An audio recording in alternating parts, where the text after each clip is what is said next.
Justice Athar Minallah released his detailed note today. At the very beginning of the note, he says that the Lahore High Court decision is valid and binding on the public authorities who are responsible for ensuring that it is enforced. The Lahore High Court decision, which is authored by Justice Rida Hosain, clearly states that elections must be held within 90 days of dissolution of the assemblies.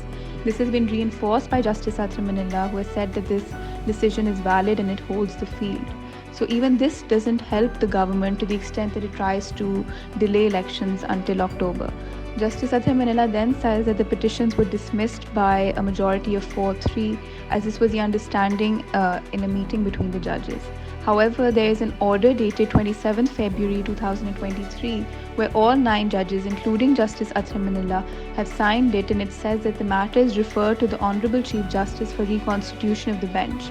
Once the matter was left to the Chief Justice for reconstitution of the bench, it was at his discretion, and he reconstituted it to a 5-member bench.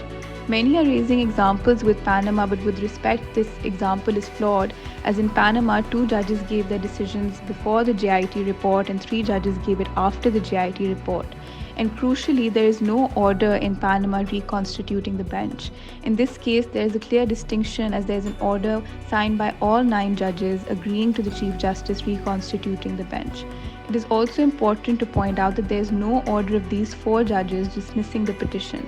They have all released separate decisions and separate notes over the course of the last few weeks. However, there is no order of the court dismissing these petitions. And therefore, in my view, the majority was a majority of 3-2, and the petitions were accepted by a majority of 3. Justice Minallah also talks about the maintainability of the petitions under Article 184(3) and how the power must be exercised with caution, and in this case, since the high courts are dealing with the matter, it is better left to them. And Justice Minallah then talks about the power of the Chief Justice to constitute benches, and how as master of the roster he has a fiduciary duty to exercise his power in good faith and with utmost care, and how discretion should not be exercised in an arbitrary manner. And then Justice Minallah talks about how the court should show restraint in political matters and should not allow any stakeholder to use the court to advance their political strategy or to gain advantage over other competitors, and how this kind of an approach weakens the parliament, and how that is a constitutional forum for political parties to resolve their disputes. Now, these are matters which, in the view of Justice Minallah, are important, and judges are free to raise whatever matters they think are important and add them in their notes and in their decisions. However, this does not change the status of a minority decision to a majority decision, which still, in my view, is a majority of 3-2.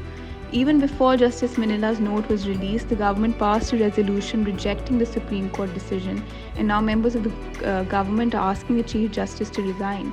This is unfortunate, as none of the judges have disputed the need for elections in 90 days, which is a clear constitutional command. It will set a very problematic precedent if the government is able to reject decisions and reject majority decisions in this manner, and no system can function like this. Every time there's a decision against a party, they will adopt a similar approach, and the government should start preparing for the elections as held by the Supreme Court.